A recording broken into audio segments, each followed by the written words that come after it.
जय माता दी। नवरात्र की आप सभी को हार्दिक शुभकामनाएं। माता रानी हम सबका कल्याण करे और अपनी अपार कृपा दृष्टि बनाए, जिससे कि हमारा हरा भरा संसार रहे।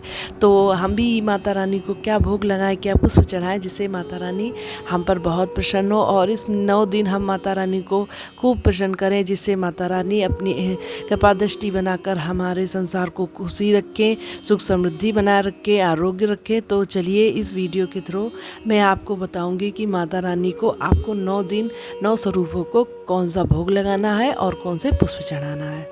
तो प्रथम दिन जो होता है माँ शैलपुत्री का दिन होता है।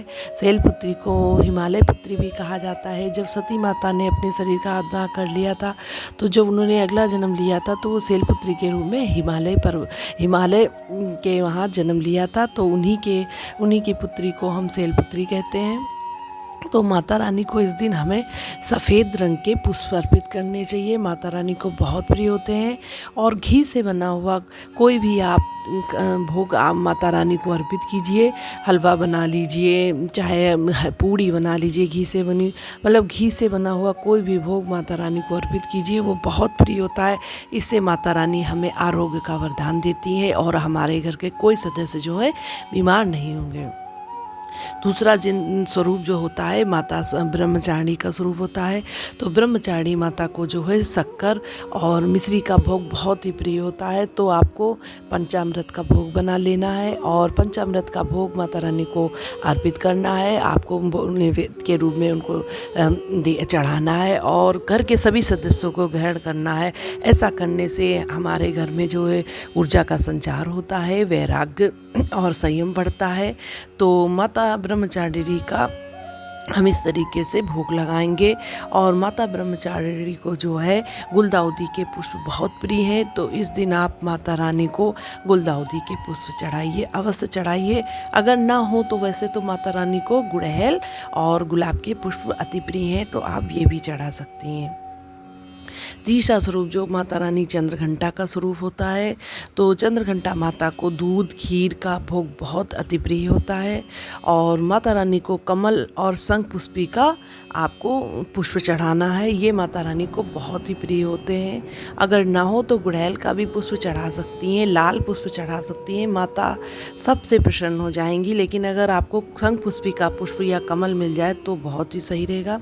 और इस दिन माता रानी सभी के दुख दूर करती हैं, धन वैभव बढ़ाती हैं, ऐश्वर्य बढ़ाती हैं। तो हमें तीसरे स्वरूप चंद्रघंटा माता का इसी तरीके से भोग और उन्हें पुष्प अर्पित करना चाहिए, जिससे कि माता रानी अपनी कृपा दृष्टि हमारे घर परिवार पर बनाए और हमारे घर में बहुत ही पैसा बढ़े, धन बढ़े और ऐश्वर्य बढ़े। तो हमें तीसरे स्वरूप का इसी तरीके से पूजन करना चाहिए।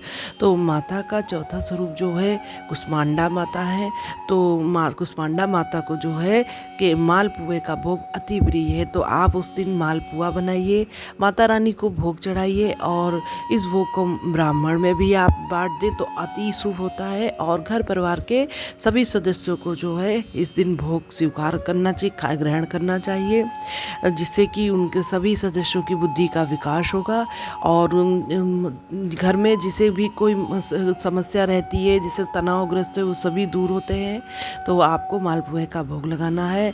और माता रानी को चमेली के पुष्प अति प्रिय हैं। तो इस दिन कुष्मांडा माता को आपको चमेली के पुष्प अर्पित करना है, जिससे माता रानी आप पर बहुत प्रसन्न होंगी और आपके घर में बुद्धि का विकास होगा।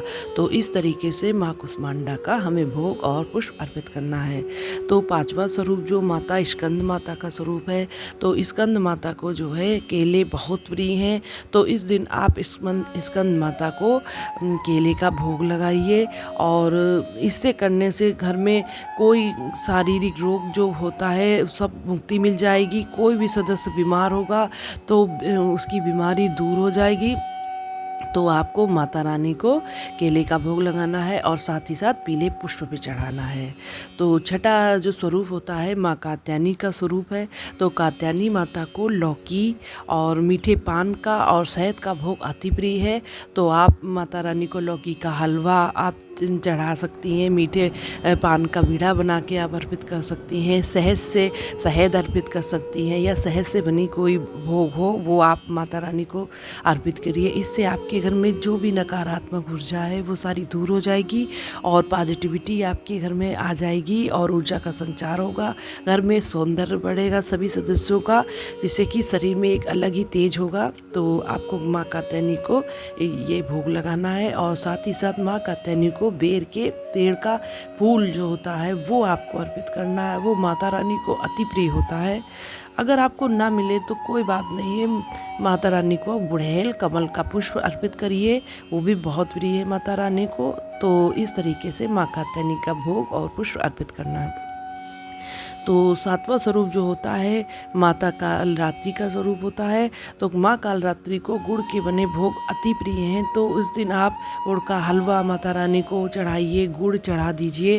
तो जो भी आप चढ़ा पाएँ, जो गुड़ से बनी निर्मित भोग है, तो इससे माता रानी बहुत ही प्रसन्न होती है और सारे संकटों से रक्षा करती हैं। आपके घर में अगर कोई संकट आने वाला है या संकट है तो उससे माता रानी आपके घर रक्षा करती हैं। पॉजिटिविटी घर के बहुत बढ़ जाएगी, आपके घर में कोई बीमार नहीं रहेगा, संकट नहीं आएगा, निगेटिविटी सारी दूर हो जाएगी।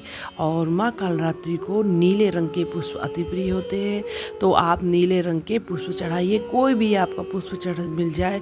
नीले कलर का जो पुष्प होता है वो माता रानी को अति प्रिय होता है। अपराजिता का पुष्प होता है, जैसे नीला कलर होता है, या कोई भी आप पुष्प ले लीजिए जो नीला कलर का हो, वो माँ कालरात्रि को अर्पित करें। माँ कालरात्रि जो है संकट नाशनी माता है, जो सारे संकट को नाश कर देती है। तो हमें माँ कालरात्रि के सातवें स्वरूप की इसी तरीके से पूजा करनी है, उनको भोग लगाना है, पुष्प अर्पित करनी है और उनसे माता से प्रार्थना करनी है। तो आठवां स्वरूप जो माता रानी महागौरी का स्वरूप है, तो आठवें दिन माता रानी को जो हमें नारियल चढ़ाना चाहिए।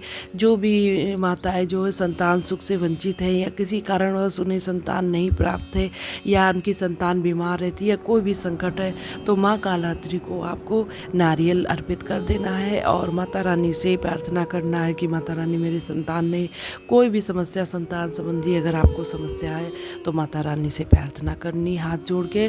तो माता रानी बहुत ही प्रसन्न होती हैं और आपकी वांछित मनोकामना जो होती है पूर्ण करती है। और इस दिन माता रानी को आपको मोगरे का पुष्प अर्पित करना है, इससे माता बहुत प्रसन्न होती है। तो जो नवा स्वरूप माता रानी का है, जो सिद्धिदात्री का स्वरूप है, तो सिद्धिदात्री माता को जो है अनार, तिल और हलवा, चना, पूड़ी और जो मतलब कोई भी अनाज का भोग उन्हें बहुत प्रिय है। तो इस दिन आप हलवा, पूड़ी, चना, अनार और तिल से बनी हुई चीज़ें माता रानी को अर्पित करें। इससे आपके घर में सुख शांति बनी रहेगी, सभी मनोकामनाएं पूर्ण होंगी। माता रानी हम सबकी मनोकामना पूर्ण करेंगी, जो भी मन में आपके मन्नत हो वो पूरी करेंगी। और माता रानी को चंपा और गुड़हल के पुष्प अति प्रिय हैं। तो उस दिन आपको माता रानी को चंपा और गुड़हल का पुष्प अर्पित कर देना है। ना मिले तो आप कमल का भी, जो भी पुष्प आप लाल पुष्प अर्पित करिए। सिद्धिदात्री माता प्रसन्न हो जाएंगी और आपकी समस्त मनोकामनाएं जो है पूर्ण। तो नवरात्र पर आप माता रानी को इस तरीके से भोग लगाइए, पुष्प चढ़ाइए, और जिससे कि क्या माता पुष्प रानी चढ़ाएं तो ये माता रानी को आपकी मनोकामना पूर्ण है। धन्यवाद।